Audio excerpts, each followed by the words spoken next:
सो हे friends, स्वागत है आपका इस कंबाइन यूनिवर्स में। तो मैंने पहले सीजन में ब्लैक होल और सिंगुलैरिटी के बारे में बताया था, पर मेरे को वो फील नहीं आया कि मैंने अच्छे से समझा पाया हूँ आप लोगों को। तो ब्लैक होल और सिंगुलैरिटी को एक बार फिर से समझाना पड़ेगा मेरे को। तो उसके लिए एक अलग वीडियो बनाऊँगा, क्योंकि उन दोनों में जो समझाया वो आपको समझ नहीं आएगा। और अब क्योंकि मैं पहले ही आपको एंड में देगा, सिंगुलैरिटी हमको एंड में समझनी चाहिए थी और ब्लैक होल पहले, और उससे पहले हमें समझनी चाहिए ग्रेविटी है क्या चीज़। तो ग्रेविटी पे आते हैं, आज का सेशन हमारा रहने वाला ग्रेविटी के ऊपर। तो आइए स्टार्ट करते हैं अपना सेशन ग्रेविटी। तो आप सभी को पता होगा न्यूटोनिक ग्रेविटी, जो हमने 9th और 11th पढ़ी थी कि F=gm1m2/r², जो कि एक जनरल फॉर्मूला था। न्यूटन ने कहा कि अर्थ के पास ग्रेविटी और वो चीज़ों को अट्रैक्ट करते हैं अपनी तरफ। और न्यूटन ने एक क्वेश्चन मार्क छोड़ा कि क्यों करती है। उसने मैथमेटिकल टर्म्स में दे दिया कि भाई ऐसे ऐसे फॉर्म है और जिसका हम यूज़ करके आज रॉकेट भी उड़ाते हैं, सारी चीज़ें उड़ाते हैं हम। पर उसने क्वेश्चन मार्क छोड़ दिया कि ये हो क्यों रहा है। तो अब 200-250 साल तक चलता रहा कि भाई उन्होंने यूज़ करा, अब सारी चीज़ें हो रही थी। तो हमारे प्लेन उड़ रहे थे, रॉकेट उड़ रहे, उसके बेसिस पे भाई कितना फोर्स एक्जेक्टली लगाना पड़ेगा, कितना थ्रस्ट, सब कुछ रॉकेट वगैरह आजकल उसी मैथमेटिकल टर्म्स में F=gm1m2/r², किसी भी दो बॉडी का बीच का फोर्स ऑफ अट्रैक्शन। पर ये दो बॉडी का फोर्स ऑफ अट्रैक्शन के बीच में क्यों है, ये क्वेश्चन मार्क किसने छोड़ दिया? न्यूटन साहब ने।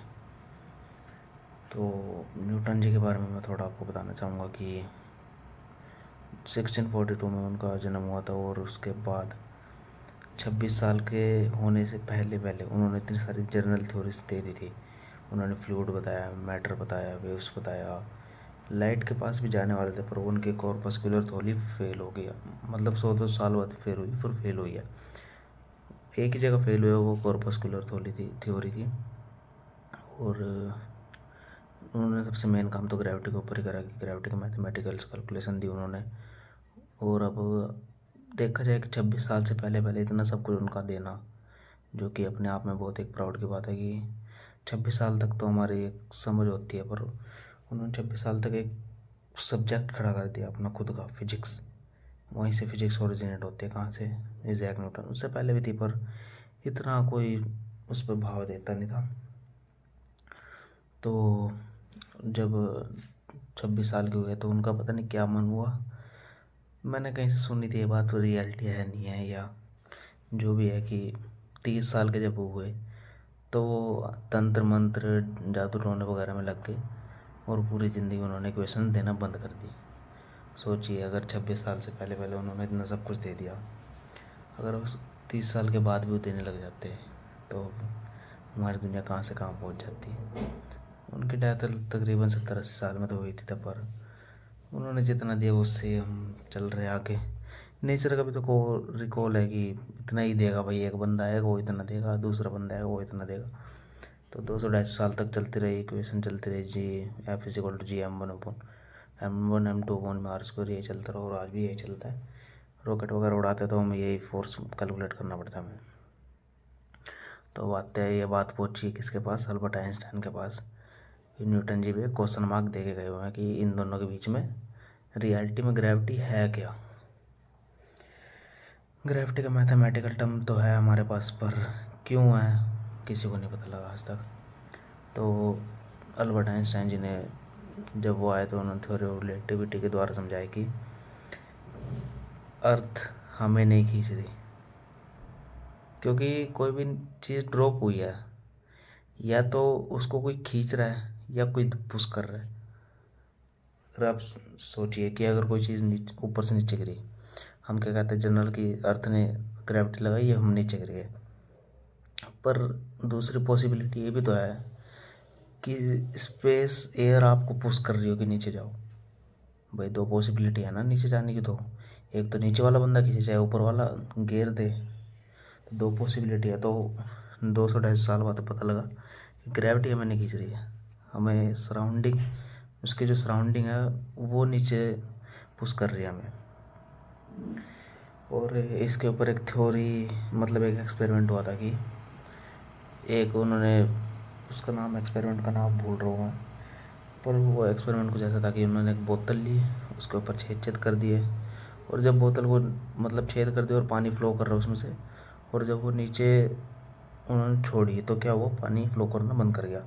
अगर नीचे खींच रहा होता तो फ्लो करना चाहिए था, वो तो नॉर्मल सी बात है, पर वो फ्लो नहीं किया। इससे हमारे वो मतलब कि अर्थ वो अट्रैक्ट नहीं करता हमें, ये प्रूफ हो गया हमारा। उसके बाद आते हैं कि फिर न्यू आइंस्टाइन जी ने क्या दिया। तो वो आइंस्टाइन जी आए, उन्होंने general theory of relativity, special theory of relativity, इतनी सारी चीज़ें दे दी, पर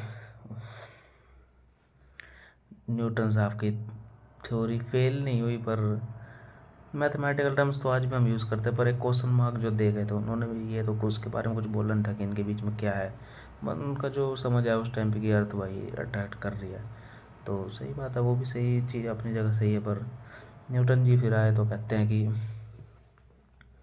अगर तो बॉडी है क्यों अट्रैक्ट कर रही है, ये क्वेश्चन मार्क था। तो उन्होंने बताया कि दो बॉडी अट्रैक्ट इसलिए कर रही है क्योंकि जब उन्होंने रिसर्च करे तो कुछ ना कुछ तो इनके बीच में होगा ही, तभी तो अट्रैक्ट करे, नहीं तो ऐसा कुछ ना, कोई फील्ड हो या कोई पार्टिकल्स अटैक करवा रहे हो या कोई कुछ भी हो, वो ढूंढने की कोशिश कर रहे थे। वो ढूंढने की कोशिश कर रहे थे कि रियलिटी में इन दोनों के बीच में है क्या, कि दोनों बॉडी अट्रैक्ट कर रही है आपस में, क्योंकि वो चीज़ तो फेल होगी कि अर्थ अट्रैक्ट कर रही है। पर न्यूटन जी ने भी तो बोला था दो बॉडी आपस में अट्रैक्ट करेंगी, क्यों करेंगी उनको भी नहीं पता था। तो आइंस्टाइन की जब इक्वेशन है जनरल थ्योरी ऑफ रिलेटिविटी, तो उसमें उन्होंने बताया कि स्पेस टाइम फैब्रिक जो है वो मुड़ा हुआ है। मुड़ा है यानी कि एक चादर है, यूनिवर्स एक चादर, और उसके बीच में सन है, यानी कि सन कोई भी अगर मतलब भारी पार्टिकल जाएगा तो वो स्पेस टाइम फैब्रिक थोड़ा सा झुक जाएगा।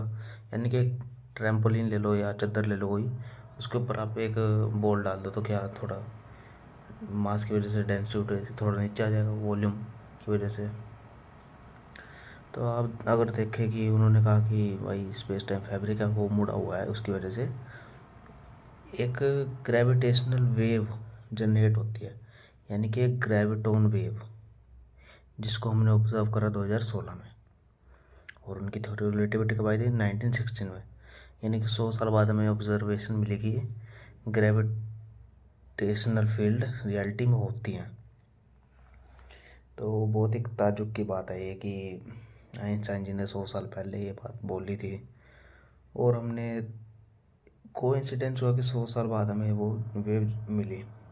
अब ऐसा नहीं है कि वो वेव सन दे रहा है या अर्थ दे रहा है या जुपिटर मून ये सब दे रहे हैं, पर ये सब भी नहीं दे रहे थे। वेव जनरेट कहाँ से होती है, आपने अगर क्लास 12th पढ़ी हो उसमें आपने इंटरफ्रेंस पढ़ा होगा, कि मान लो, अगर छोड़ो इंटरफ्रेंस भी हटा दो, एक एग्जांपल है, सिंपल एग्जांपल, नॉर्मल बंदों को भी समझ आ जाएगा कि पानी है, पानी पे हम ऐसे थप मार रहे हैं तो एक पैटर्न क्रिएट होता है, और पैटर्न आगे जाके मिलता है तो एक वेव क्रिएट होते हैं दोनों को मिलाकर।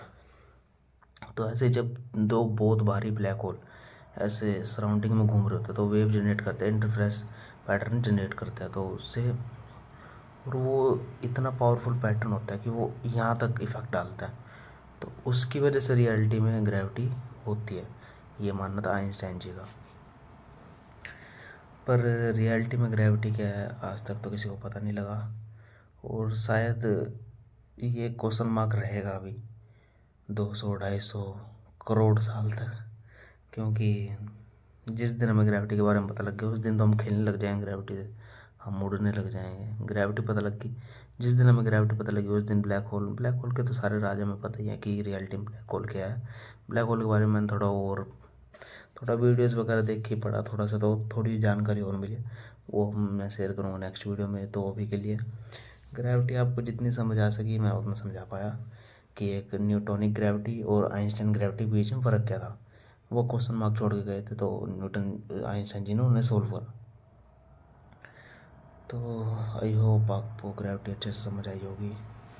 जहाँ तक मैंने पूरा फुल ट्राई करा आपको ग्रेविटी समझाने का। इसके बीच आगे क्या होने वाला, ब्लैक होल जनरेट होगा तो एक ब्लैक होल की फिर से वीडियो आएगी, क्योंकि उसके जो लिमिटेशन मैंने एक नाम लिया था सुब्रमण्यम, तो उनका पूरा नाम था सुब्रमण्यम चंद्रशेखर। तो उन्होंने चंद्रशेखर लिमिट दी ब्लैक होल के बारे में कि तब ब्लैक होल बनेगा, तब ब्लैक होल बनेगा। तो कब बनेगा उसकी चर्चा हम अगले वीडियो में करेंगे। तो अगर आपको वीडियो पसंद आई तो लाइक एंड सब्सक्राइब करिएगा। Thank you so much watching for my video.